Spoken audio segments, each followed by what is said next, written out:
उपाय है कि भजन करना पड़ेगा। क्या करना पड़ेगा? भजन। तो अब प्रभु कृपा,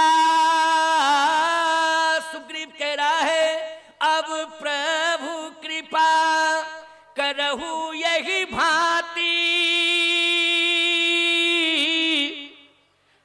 अब प्रभु कृपा करहु यही भांति,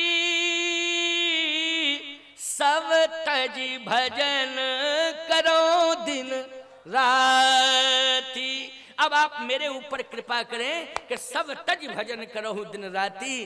भजन तभी हो पाएगा जब आपकी कृपा होगी। और याद रखना, राम की कथा से जुड़े रहोगे तो निश्चित है कि राम की कृपा होगी, और जब राम की कृपा होगी तो भजन ही भजन होगा तुम्हारे जीवन में प्यारे। इसी से तुम्हारा कल्याण होगा। आज भगवान ने सुग्रीव का कल्याण कर दिया। भगवान ने कहा, सुग्रीव अब क्या सोचा तुमने? सुग्रीव बोला, बस यही सोचा कि अब विलंब करने की जरूरत नहीं है, अब तो सीता माता का पता लगना चाहिए। अब सुन लो, बहुत अच्छी बात है, सीता माता का पता लगना चाहिए। मैं एक बात कहता हूं हमेशा इस बात को, अभी चर्चा चल रही थी, अनूप शास्त्री ने थोड़ी सी संकेतात्मक चर्चा की थी, उसका विस्तार नहीं हुआ था। मैं आपसे पूछना चाहता हूं, सीता जी का, सुग्रीव कहता है सीता जी का पता लगाना है। सीता जी का क्या पता लगाना है? सीता जी का तो पता लगा ही लगाया है। सीता जी का क्या पता लगाना है? जब सीता जी का पता लग चुका है तो सीता जी का क्या पता लगे? जिसका पता लग गया हो फिर पता लगाओ। जब पता लग गया है कि मैं फलाने बाबू के यहाँ ठहरा हूं तो फिर बार बार पता लगाओगे?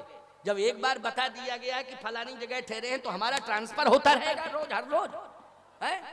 हमारे डॉक्टर मनोज जी रोज जाते हैं और कहते हैं कि स्वामी जी हम आपकी अगवानी करने के लिए आए हैं, लेकिन प्यारे आज मैं इनकी कार में बैठ के ही जाऊंगा वापस, ठीक है ना? आज आपकी कार में बैठ के जाऊंगा आपके साथ। रोज अगवानी करने आते हैं, रोज। देखो इसको कहते हैं साधु प्रेम, समझ रहे हो कि नहीं? संतों से प्रेम करना चाहिए, श्रद्धा रखनी चाहिए। भगवान ने कहा कि पता सीता का लग चुका है, अब सीता का पता क्या लगाना? सुग्रीव कह रहा सीता जी का पता लगाना है। राम जी ने कहा सीता का पता लग चुका है, जटायु ने बता दिया था। बोलो बताया था कि नहीं बताया था? नाथ दसानन यही गति कीनी, ओ तही खल जनक सुताहर लीनी, ले दक्षिण दिस गयऊ गुसाई, ओ बिलपति अति कुररी की नाई, दरस लाग प्रभु राखेउ प्राणा, चलन चाहत अब कृपा निधाना। अब बताइए त्रुटि है क्या? पता में कोई त्रुटि है?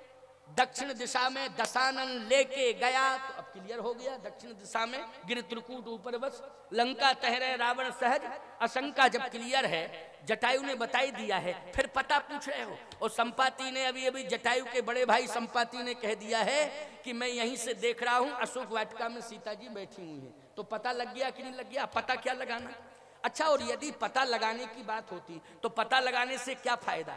यही कहते हनुमान जाकर के सीता को लेके आ जाओ, लेकिन नहीं, भगवान कहते हैं कि हमें इस समय विश्व युद्ध लड़ना है। कौन सा युद्ध लड़ना है?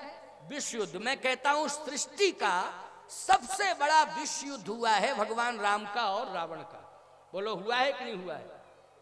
लेकिन कल्पना करो, चाहे चीन हो, चाहे पाकिस्तान हो, चाहे रूस हो, चाहे जितने विरोधी बन जाएं भारत के, और ये कहें कि जिस समय हम विश्व युद्ध करेंगे तो विश्व युद्ध में अपने अपने देश के लोग अपना अपना मूल्यांकन करते हैं कि हम विजयी होंगे, हम विजयी होंगे, हम विजयी होंगे।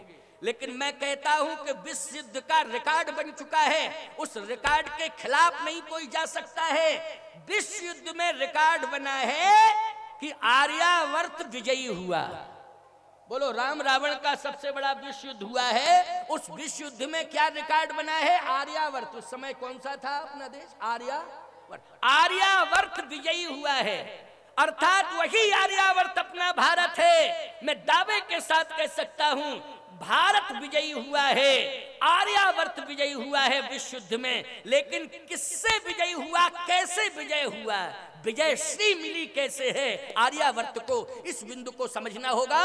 भारत को सदा विजय श्री ही मिलती रहेगी, क्योंकि इस मर्म को भारत में ही बताया जा रहा है। साधु संत बता रहे हैं इस मर्म को कि भारत को विजयश्री कैसे मिल सकती है। चाहे जितनी चुनौतियां क्यों ना आ जाएं, चाहे जितना चैलेंज क्यों ना आता रहे, लेकिन भारत हमेशा विजयश्री ही प्राप्त करेगा प्यारे। भारत की सदा विजय होती रहेगी, कभी पराजय नहीं हो सकती है, सदा विजय होगी। मैं बहुत बढ़िया तरीका बता रहा हूं आज कथा क्रम में, क्योंकि कथा क्रम चल रहा है इसलिए उसका थोड़ा विस्तार कर रहा हूं। एक एक बात सुनना समझना। ठीक 7 बजे तक मुझे बोलना है, मैंने कहा था ना 7 बजे तक। ये मेरी इच्छा से ही समय परिवर्तन हुआ है। मैंने ही कहा था कि भाई बहुत रात्रि हो जाती है, रात्रि कल तो हम लगभग 12 के बाद ही विश्राम किए हैं, 11:30 बजे तो मुझे प्रसाद पाना पड़ा यहाँ से जाने के बाद। तो संयम रात्रिचर्या बिगड़ती है तो दिनचर्या प्रभावित हो जाती है। तो मैंने कहा कि इसमें थोड़ा परिवर्तन करना, मुझे ऐसे समय पर दे देना समय कि जिससे मैं जाकर के भोजन विश्राम समय से कर लूं। मेरी अवस्था के हिसाब से विचार करना चाहिए। क्यों भाई, करना चाहिए कि नहीं करना चाहिए? लेकिन कथा सुनाने में हम कोई कटौती नहीं करेंगे, कथा तुम्हें पर्याप्त सुनाएंगे, यही मैंने वचन दिया था। अच्छा, कथा सुनाने में कोई कटौती तो नहीं की मैंने, कथा तो तुम्हें पर्याप्त सुना रहा हूं। अच्छा, और कितना सुनाऊं और कैसा सुनाऊं, कैसे सुनाऊं? जितना क्षमता है उतना ही सुना रहा हूं, क्षमता पर्याप्त दे रहा हूं, ऊर्जा, कहीं कोई दिक्कत वाली बात नहीं है ना। और तुम भी सुन रहे हो, खूब डट के सुन रहे हो और लगन से सुन रहे हो, बहुत शांति मुद्रा में सुन रहे हो। तुम्हारी भाव भंगिमा ये सिद्ध कर रही है कि तुम बहुत भावमयी भूमिका में कथा सुन रहे हो। ये कथा सुनने की परंपरा है। तो आइए, सीता जी का क्या पता लगाना। भगवान राम ने कहा कि विश्व युद्ध में विजयश्री प्राप्त करनी है, और राम रावण का युद्ध साधारण युद्ध नहीं होगा, विश्व का सबसे बड़ा युद्ध होगा, सृष्टि का सबसे बड़ा युद्ध होगा, और इसमें राम को विजयश्री प्राप्त करना है। तो जब राम को विजयश्री प्राप्त करना है तो कैसे राम को विजयश्री मिलेगी? अब सुग्रीव कान लगा के सुनने लगा, कैसे मिलेगी आप बताओ। जामवंत जी भी कान लगा के सुनने लगे, कैसे मिलेगी विजयश्री। जितने भी बंदर थे, नैल नील गय गवाक्ष आदि, सब कान लगा के सुनने लगे कि विजयश्री कैसे मिलेगी। इसके लिए फार्मूला कौन सा बनाया गया, जरा फार्मूला तो देख लें, कौन सा फार्मूला है जिससे राम को विजयश्री मिल जाए विश्व युद्ध में। भगवान राम ने कहा, अभी आपने संकेत में सुना था 3 शक्तियां, 3 शक्तियों के बल पर विजयश्री मिलती है। एक तो सती का अस्तित्व हो, किसका अस्तित्व हो? सती का अस्तित्व हो, और सैनिक विश्वस्त हो। सैनिक कैसा हो? विश्वस्त हो। सती का अस्तित्व हो और सैनिक विश्वस्त हो, मतलब विश्वास पात्र हो सेना के लोग, नहीं तो पीछे हट जाएं, धोखा दे दें, सब गड़बड़ हो जाएगा। बोलो भाई। तो सती का अस्तित्व हो, मतलब केवल नाम की सती ना हो, उसके अंदर सतीत्व होना चाहिए, सतीत्व की ताकत होनी चाहिए। केवल देखने में ही सती ना हो, नाम में ही सती ना हो, सतीत्व होना चाहिए। बोलो, होना चाहिए कि नहीं? उसका अस्तित्व होना चाहिए। तो सती का अस्तित्व और सैनिक विश्वास होना चाहिए सेना पर कि हाँ, ये सेना पीछे हटने वाली नहीं है। तो सैनिक। अच्छा, तीसरा क्या है? बोले तीसरा है संत। बोले संत की क्या होना चाहिए? बोले संत की सिद्धि होना चाहिए। संत की सिद्धि, संत सिद्धि प्राप्त हो, और ऐसा सिद्धि प्राप्त संत हो कि जो सदा जो है भजन करता हो अपने राष्ट्र के उत्थान के लिए, अपने राष्ट्र को विजयश्री दिलाने के लिए। जिस देश में संत रहता हो वहां वो भजन करता हो, ऐसा संत होना चाहिए। ये संत की भजन की सिद्धि, और सैनिक विश्वस्त हो, और सती का अस्तित्व हो, तब विजयश्री मिल सकती है। तो भगवान राम ने कहा कि देखो भाई, धोखे में आने की जरूरत नहीं है। अगर तुम ये मानते हो कि उर्मिला का सतीत्व और लक्ष्मण का सैन्य बल, लक्ष्मण का बल ये विश्वस्त है, जगमा सखा निशाचर जेते, लक्ष्मण हनय निमिषमा तेते। लक्ष्मण के सैन्य, लक्ष्मण के बल पर, उनके अस्तित्व पर हमारा कहीं कोई टिप्पणी जन्य सवाल नहीं है, कहीं कोई प्रश्न चिन्ह नहीं है। लक्ष्मण में बल है, और उर्मिला भी तप कर रही है, उसमें भी सतीत्व का बल है। ये दोनों ही हमारे लिए महत्वपूर्ण हैं। जामवंत जी ने कहा तीसरा संत भी विश्वस्त है, महत्वपूर्ण है, सिद्धि प्राप्त है। यत्र यत्र रघुनाथ कीर्तनम तत्र तत्र कृतमस्तकांजलिम बाष्पवारी परिपूर्ण लोचनम मारुतिम नमत राक्षसांतकम। बोलो भाई, यत्र तत्र सर्वत्र बोलो भजन करते हैं कि नहीं करते हैं हनुमान जी? ऐसा भजन करने वाला, और केवल भजन ही भजन नहीं, अतुलित बलधामम, और केवल बल ही बल नहीं, बुद्धिमताम वरिष्ठम, बुद्धिमताम वरिष्ठम अतुलित बलधामम, और यत्र यत्र रघुनाथ कीर्तनम तत्र तत्र कृतमस्तकांजलम। ऐसा संत हनुमंत आपको मिल गया। आप बताओ, तीनों महाशक्तियां मिल गई कि नहीं मिल गई? और आपको तीनों पर विश्वास है कि नहीं? भगवान ने कहा तीनों पर विश्वास है, लेकिन फिर भी रावण के पास भी सुलोचना की बात सुनी आपने। सुलोचना तप कर रही है। अच्छा, सुलोचना के तप पर भी किसी प्रकार से प्रश्न चिन्ह नहीं लगाया जा सकता। वो तपस्विनी तो है भाई, सुलोचना तप कर रही है, तो भगवान राम ने कहा कि उसके तप पर कोई प्रश्न चिन्ह नहीं लगेगा।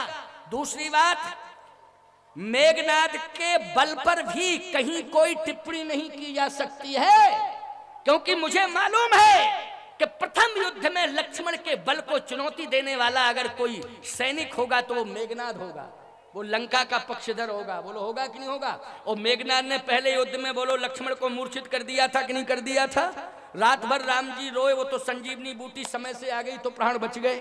बच गए कि नहीं बच गए? लेकिन चुनौती थी कि नहीं थी? अगर संत हनुमंत ना होते तो मुश्किल की बात थी कि नहीं थी? बड़ी समस्या खड़ी हो गई थी। भगवान ने कहा मेघनाद को साधारण मत समझना, मेघनाद इंद्रजीत है, इंद्रजीत है। इंद्र में कितनी ताकत है, इंद्र को जीतने वाला मेघनाद है, इसलिए साधारण नहीं है। वो लंका के लिए समर्पित है, मर जाएगा लेकिन पीछे नहीं हटेगा, क्योंकि समर्पित है वो लंका के लिए। और दूसरी तीसरी बात, संत की बात करते हो तो संत भी साधारण नहीं है। लंका में जिसका नाम विभीषण है, विभीषण साधारण नहीं है। वो दिन रात भजन करता रहता है, दिन रात तप करता रहता है, मेरे ही नाम का भजन करता है, लेकिन लंका में रहता है। जिस भूमि पर, जिस भूमि का, जिस राष्ट्र का अन्न संत खाता है, सबसे पहले उस राष्ट्र को विजयी बनाने के लिए अपनी तपस्या समर्पित कर देता है। यह संत का निर्णय होता है। बोलो होता है कि नहीं होता है? ये नियम है। जिस राष्ट्र का अन्न जल खाएगा, सबसे पहले उसको विजयी बनाने के लिए अपनी तपस्या देगा कि नहीं देगा? क्योंकि अन्न जल कहाँ का खा रहा था? बोलो, लंका का खा रहा था कि नहीं खा रहा था? नाम तो भगवान का ले रहा था, लेकिन अन्न जल जो है लंका का खा रहा था। राम जी ने कहा लंका का अन्न जल खाने वाला विभीषण लंका को विजय दिलाने में अपनी तपस्या भजन का प्रभाव देगा। इसलिए तीन तीन महाशक्तियां रावण को मिल चुकी हैं। अब एक काम करो, जब 3 वोट रावण के पास और 3 ही वोट राम के पास, तो जब बराबर बराबर वोट हैं तो बताओ विजय किसको मिलेगी? विजय उसी को मिलेगी जब एक मत रावण का राम को मिल जाए। राम के पास हो जाए 4 और रावण के पास रह जाए 2, तो कंफर्म है, युद्ध के पहले ही घोषणा कर देना कि राम विजयी हो गए। हनुमान जी ने कहा आप कहो तो हम तीनों के तीनों ला दें, तीनों के तीनों ला दें, सती को भी ला दें, मेघनाद को भी ला दें, विभीषण को भी ला दें, तीनों मत। रावण के पास 0/0, कुछ नहीं, 0। राम जी ने कहा नहीं नहीं, कभी भी विजयश्री हासिल करने के लिए युद्ध तो लड़ना चाहिए, चैलेंज से युद्ध लड़ना चाहिए, लेकिन किसी का हरण और अपहरण नहीं करना चाहिए। ये नीति हरण और अपहरण वाली रावण की नीति हो सकती, राम की नीति नहीं हो सकती है। और बोलो रावण को विजय प्राप्त करने के लिए सीता जी का हरण करना पड़ा कि नहीं करना पड़ा? तो ये नीति हरण वाली राम की नहीं है, ये हरण वाली नीति तो रावण की है। और जो रावण की नीति है वो राम कभी स्वीकार नहीं कर सकता है। इसलिए हनुमान किसी सती का हरण करना, किसी सैनिक का हरण करना, संत का हरण करना, ये अपराध की श्रेणी में आ जाता है। इसलिए अपराधी बनकर के विजय हासिल करना उचित नहीं होता है। अपराधी बनकर के राम विजय हासिल नहीं करेगा, ऐसी विजय राम को नहीं चाहिए। तो फिर क्या होना चाहिए? का सीता का तो पता लग चुका है। सुग्रीव, अब बार बार सीता की चर्चा मत करना, बार बार चर्चा करने से कोई फायदा नहीं है। सीता के बारे में तो पता लग ही गया है, और सीता के बारे में जब पता लग गया है तो सीता को लेने के लिए राम सेना के सहित जाएगा। तब निज भुज बल राजीव नैना,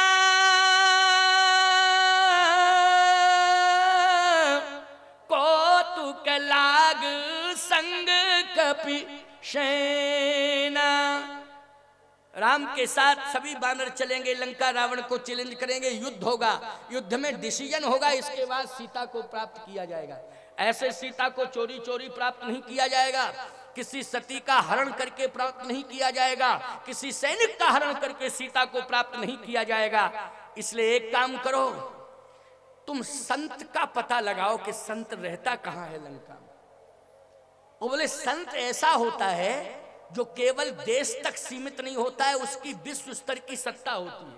बोलो देश स्तर की होती है कि विश्व स्तर की? बोलो विश्व स्तर की। क्योंकि संत ने ही सनातन धर्म के मंच से यह नारा दिया है कि विश्व का कल्याण हो, विश्व का कल्याण हो। ये केवल संत ने नारा दिया है। बताइए और राजनीतिक मंच से लगता है कभी ये नारा कि विश्व का कल्याण हो? लेकिन धर्म मंच पर, सनातन धर्म के मंच पर यह नारा संतों की वाणी से दिया जाता कि विश्व का कल्याण हो। विश्व बंधुत्व का प्रतीक होता है संत, इसलिए विश्व का कल्याण हो। तो इसके लिए संत केवल राष्ट्र तक सीमित नहीं है। अगर उसके प्रति श्रद्धा रखी जाए और उसे अपने स्वभाव से प्रार्थना करके, सरलता सहजता पूर्वक प्रार्थना करके अगर प्रभावित किया जाए, तो निश्चित है कि संत उस स्थान को छोड़ करके जहां पर श्रद्धा मिलेगी वहां पहुंच जाता है। बोलो पहुंच जाता है कि नहीं? और विभीषण को लंका में श्रद्धा नहीं मिल रही थी, जल्दी बोलो। क्या विभीषण को लंका में श्रद्धा मिल रही थी? जल्दी बोलो। लेकिन संत उस स्थान पर रहना चाहता है जहां पर श्रद्धा देखने को मिले, और रामादल में श्रद्धा ही श्रद्धा है। लेकिन विभीषण आ कैसे सकता है? उसे प्रभावित करने की जरूरत है। और कहीं हनुमान यदि लंका जाकर के विभीषण जैसा संत प्रभावित हो गया और राम को मिल गया विभीषण जैसा संत, तो युद्ध के पहले ही राम घोषणा करता है कि राम विश्व विजयी हो जाएगा, विश्व युद्ध में राम को अवश्य ही विजय श्री प्राप्त हो जाएगी। एक विभीषण अगर मिल जाए, संत मिल जाए, इसका मतलब यह है कि संत की परम आवश्यकता है। बोलो है कि नहीं? राम को भी विजय हासिल करने के लिए संत की आवश्यकता पड़ी, तो भारत को भी संत की जरूरत पड़ेगी। बोलो पड़ेगी कि नहीं? और संतों के द्वारा ही ईमानदारी से बताओ विजय श्री मिल रही है। संत अगर आगे ना आए होते तो राम मंदिर में सफलता नहीं मिलती, और संत आगे ना आए होते तो नरेंद्र मोदी प्रधानमंत्री नहीं बनते, और 370 धारा कभी हटती नहीं प्यारे। संतों की कृपा से प्रधानमंत्री बने तो 370 धारा हट गई। बोलो भाई, समस्या समाप्त हो गई कश्मीर की, समस्या समाप्त हो गई राम जन्मभूमि की, और धीरे धीरे समस्या काशी विश्वनाथ की भी समाप्त हो गई। बोलो इतना बड़ा चौड़ा कॉरिडोर बन गया है कि आज गंगा जी का दर्शन करो, स्नान करो, सीधे विश्वनाथ जी का दर्शन वहीं से होता है। बोलो होता है कि नहीं होता है? ये कितनी बड़ी समस्या थी, छोटी छोटी गलियां थी, विश्वनाथ जी का दर्शन करने में एड़ी चोटी का पसीना एक हो जाता था। लेकिन आज गंगा में स्नान करो, हजारों व्यक्ति, लाखों एक साथ स्नान करें, और लाखों व्यक्ति एक साथ बाबा विश्वनाथ का दर्शन करें। ये जो समाधान मिला है इसमें संतों का योगदान है। बोलो किसका योगदान है?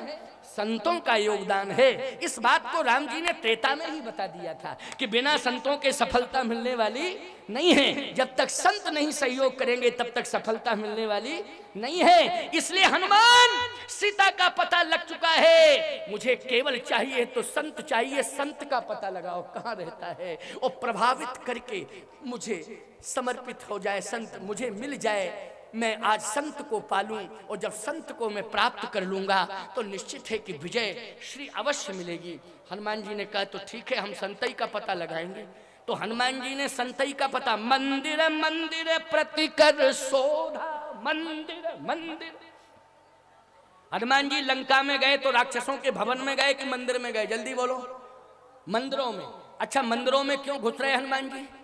साधु संत कहाँ मिलेंगे? जल्दी बोलो। मंदिर में मिलेंगे कि नहीं? आप चित्रकूट जाओ, और आप जैसे चित्रकूट पहुंचो तो कामदगिरि मंदिर पहुंचोगे तो हम मिल जाएंगे, हमारा पता मिल जाएगा। कामदगिरि मंदिर में मठ में पूछोगे, जहां भगवान राम ने 11.5 वर्ष तपस्या की, वही कामदगिरि पीठ है। जितने आचार्य हुए हैं उन्होंने अपने आचार्यत्व के बल पर पीठों का निर्माण किया है। याद रखना, ये जितनी भी पीठें भारत में बनी हैं वो कलयुग में बनी हुई हैं, लेकिन कामदगिरि पीठ तो त्रेता में राम जी के द्वारा बन गई थी प्यारे। भगवान राम ने उसे स्थापित किया था। तहां बैठ मुनगन सहित नित्य सिय राम सुजान, सुनई कथा इतिहास सब आगम निगम पुराण। तो बोलो कामदगिरि पीठ का निर्माण किसके द्वारा हुआ है, स्थापना किसके द्वारा हुई है? भगवान राम के द्वारा हुई है। इसलिए ये त्रेता युग की पीठ है जिस पीठ पर मैं बैठा हूं। अगर आप मुझे पाओगे तो चित्रकूट धाम में उसी मंदिर में पाओगे ना, जो कामतानाथ मंदिर है, कामदनाथ का मंदिर है, उसी में पाओगे कि नहीं पाओगे? अब आप चित्रकूट में किसी होटल में घुस जाओ, कहो जगतगुरु जी हैं क्या, बैठे हैं? तो ईमानदारी से बताओ, होटल वाला कहेगा पागल हो क्या, ये होटल है, इसमें जगतगुरु कहाँ मिलेंगे? मंदिर में मिलेंगे। तो संत कहाँ? होटलों में मिलेंगे, रेस्टोरेंट में मिलेंगे, कि लॉज में मिलेंगे, कि मंदिर में मिलेंगे? बोलो भाई, मंदिर में मिलेंगे। एक बात और कहना चाहता हूं, आप किसी घर में भी अगर ठहरा देते हो मुझे, तो वो घर भी मंदिर बन जाता है, क्योंकि संत जहां रुक जाए वो संत निवास हो जाता है। बोलो हो जाता है कि नहीं? और संत निवास हो जाता है तो वहां भगवान अपने आप विराजित हो जाते हैं, तो मंदिर ही हो जाता है। इसलिए हनुमान जी किसका पता लगाने गए? बोले संत का पता। और सीता जी का पता लगाते तो संपाति ने डायरेक्ट ही ने कह दिया था कि अशोक वाटिका में बैठी हूं। अब क्या पूछना था, सीधे चले जाते अशोक वाटिका। लेकिन मंदिर मंदिर, संपाति ने विभीषण का पता नहीं बताया था, जटायु ने विभीषण का पता नहीं बताया था। राम जी ने कहा लंका में खोज करो, कहां रहता है विभीषण संत, उसकी खोज करो, तलाश करो। मंदिर मंदिर अरे प्रति कर शोधा,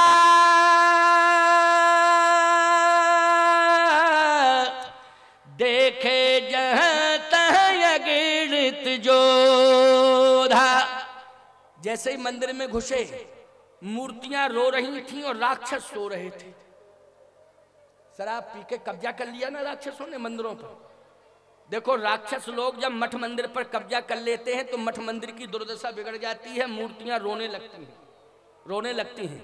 और हनुमान जी ने कहा रे रे, मूर्तियां रो रही हैं, और बार बार मूर्तियां कह रही हैं हनुमान हम तो तुम्हारे सहारे बैठे हैं, तुम आ गए हो, इन ये जो सो रहे हैं। हनुमान जी ने कहा चुपचाप रहो, थोड़ा और सोने दो, हम ऐसी कोरोना महामारी लाएंगे कि एक नहीं बचेगा। क्यों भाई? सुतला ही रह जाएगा, सुतला ही रह जाएगा। हाँ, ऐसी महामारी कोरोना हम लाएंगे अभी। और ये सीता जो लंका में आई है, ये कोरोना महामारी के रूप में आई। बोलो लंका के विनाश के लिए, बोलो आई कि नहीं आई? लेकिन याद रखना, चिंता करने की जरूरत नहीं है, घबराना बिल्कुल नहीं, बस थोड़ा धैर्य धारण करो। बस थोड़ा दूसरे मंदिर में गए तो यही दशा, फिर मंदिर मंदिर मंदिर मंदिर प्रतिकर शोधा। दूसरे मंदिर में वहां भी मूर्तियां रो रही, राक्षस सो रहे। तीसरे मंदिर में मूर्तियां रो रही, राक्षस सो रहे। चौथे मंदिर में मूर्तियां रो रही, राक्षस सो रहे। हनुमान जी ने कहा कि विभीषण जो है कहीं मिल ही नहीं रहा है, सब में राक्षस ही राक्षस है, कहीं विभीषण लंका को छोड़ के तो नहीं चला गया। जैसे ही आगे बढ़े, गए दसानन मंदिर माही, अति विचित्र कही जात सोनाही। रावण सो रहा है, सबसे बड़े मंदिर पर रावण ने ही कब्जा किया है, समझ रहे हो ना? रावण ने कब्जा किया, रावण सो रहा है। हनुमान जी जैसे ही पहुंचे, विभीषण दिखाई नहीं दे रहा है, रावण सो रहा है। थोड़ा निगाह डाली साइड में तो मंदोदरी सो रही थी, रावण की पत्नी मंदोदरी सो रही थी। शयन किए देखा कपिते ही, और मंदिर महु न दीख बैदेही। ये तो मंदोदरी सो रही है। मैं टलिया मंदोदरी नामा, परम सुंदरी नारी ललामा। परम सुंदरी नारी ललामा, परम सुंदरी, ये तो परम सुंदरी है। लेकिन सुंदरता का सुंदर करई छवि ग्रह दीप शिखाजन बरई। मेरी माँ तो सुंदरता को भी सुंदर करने वाली है, सुंदरता का सुंदर करई छवि ग्रह दीप शिखाजन बरई। लेकिन नहीं नहीं, ये मेरी माँ नहीं हो सकती है। क्यों? मेरी माँ लंका में सो नहीं रही होगी, मेरी माँ तो बैठी बैठी रो रही होगी। क्यों भाई? रो रही होगी, ये सो रही है तो और कोई महारानी वारानी है ये। छोड़ो, चलो आगे बढ़ो। हनुमान जी आगे बढ़े। भवन एक पुण्य दीख सुहावा, भवन एक पुण्य दीख सुहावा, ओ हरि मंदिर तहाँ भिन्न बनावा। देखो ये साधु की पहचान है। साधु दो प्रकार के होते हैं, एक तो पूर्ण विरक्त होते हैं, दूसरे सदगृहस्थ होते हैं। सदगृहस्थों में भी साधु होते हैं, समझ लेना मेरी इस बात को। लेकिन जो सदगृहस्थ संत होते हैं वो मंदिर की मर्यादा मेंटेन करते हैं। जो मंदिर की मर्यादा होती है उसको वो सुरक्षित रखते हैं, मेंटेन करते हैं। आपको कैसी मर्यादा? मर्यादा ये है कि अगर गृहस्थ है कोई संत तो उसे भगवान के गर्भगृह के समीप नहीं सोना चाहिए, उसको अलग से विश्राम की व्यवस्था होनी चाहिए। और सुबह स्नान आदि करके परम पवित्र होकर के आवे, भगवान के गर्भगृह में प्रवेश करे। बोलो यही नियम है कि नहीं? यही नहीं। विभीषण जी इसी मर्यादा को मेंटेन किए थे। हरि मंदिर ता भिन्न बनावा, भवन एक पुण्य दीख। भवन अलग है, परिवार रहने की व्यवस्था अलग है, और भगवान का मंदिर अलग है।